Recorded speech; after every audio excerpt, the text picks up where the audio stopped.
friends, I am Dr. Kuldeep Mohadikar. In this video, I will present my 39th chapter from my series Literary Pearls. The chapter is entitled as Samuel Taylor Coleridge as a Supernatural Poet or Supernaturalism in Samuel Taylor Coleridge's poem.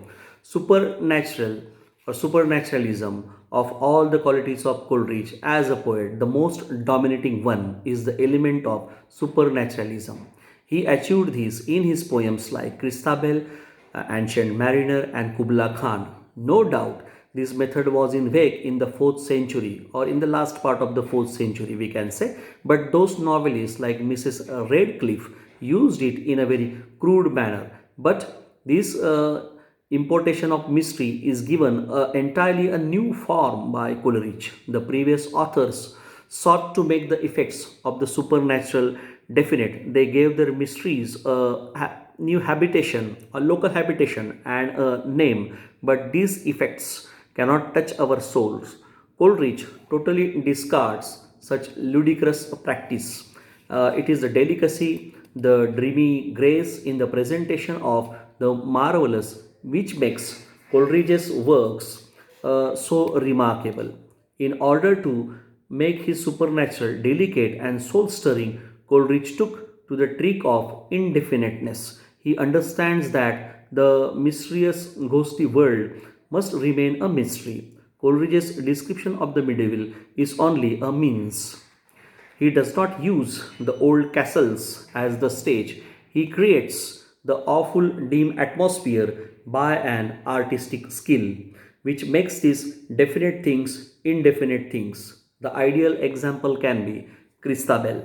He does not tell us anything about Geraldine, but still, as we go through the poem, though we live in a dreamland, we shiver at her. He just uh, throws the hints in the form of description. The cry of the mastiff beach and the flicker of fire at her arrival achieves this trick. So Coleridge achieves these elements more by suggestions rather than clear presentation. I quote here, outside her kennel, the mastiff old lay fast asleep in moonshine cold. The mastiff old did not awake, yet she an angry moon did make, and what can the mastiff beach? Never till now she uttered L beneath the eye of Christabel. The secret of Coleridge's success as a supernatural is that he lets it work on the mind and not on the externals. He was a psychologist and a metaphysician at the same time. He was a poet. The inner world of mind was his great interest. In order to tell us about the supernatural, he gives the subtle hints as to the mental uncertainty of those who are subjected to the influence of the supernatural Geraldine, which affects the mind of the innocents. Christabel, she is wounded at the horrible beauty of Geraldine. In the Ancient Mariner, the wedding guest is held by the glittering eye of the mariner and he is forced to hear him like a 3-year child. In this way, he gives more effect to the mind than to the objects. Coleridge works on the simple line that on the extreme verge of the natural beings, the domain of the supernatural. The real and familiar nature has a peculiar effect on us. The calm midnight, the lazy moonlight, the one red leaf, the hooting of the owl, and the crowing of the cock, all these things are things of the natural world. The extremely beautiful woman in such a scene is also a natural thing. But when these things are put together, a strange effect comes out, a step forward, and we enter to the world of supernatural. The nature is of this refined world, and yet it is magical, weird, and borders on the supernatural. The characters are human, and the situation is perfectly rational, and yet the inner spirit of those characters has a sort of psychological relation to the haunted midnight scene. The supernatural haunts the story rather than ride it. The spirit of the romance, which is the spirit of supernaturalism, can be best evoked by the imagination to the remote past. The living present has no wonder.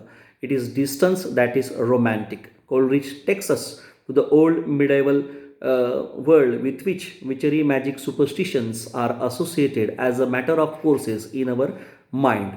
Here, he is faithful to the real world. He paints realistically the castle, the bedchamber, the misty beach, etc. And into this realistic framework, he views the mystery of supernaturalism by introducing Geraldine not as an ugly, disgusting visitant from the other world, but as a natural figure only made unnatural by the excess of her dazzling beauty. The wedding feast and the guest going and meeting a sailor is very realistic, but the skinny hand and the glittering eye of the mariner makes things supernatural. The world of nature is more sensitive to the supernatural than the rational mind of a man. The cock crows, the owl hoots at midnight, the mastiff groans, and the dying members shoot and flicker when Geraldine, a being from the other world, enters the house. The rational mind of Christabel does not so easily feel the instincts of the creature of nature, which creates a stir in her mind. Nothing could be finer as a poetic method to suggest the supernatural. Medieval superstitions are imported into the story not as something inexplicable and ridiculous, but as something which had a psychological cost. Stretch forth thy hand and have no fear. This line, and with the hand the witch enters the compound. This is medieval superstition.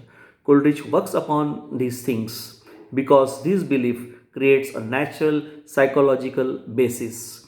Then it would not be difficult for the poet to work upon them. With all these methods, Coleridge has succeeded in what proposed to do. He wanted to effect the willing suspension of belief which constitutes poetic faith.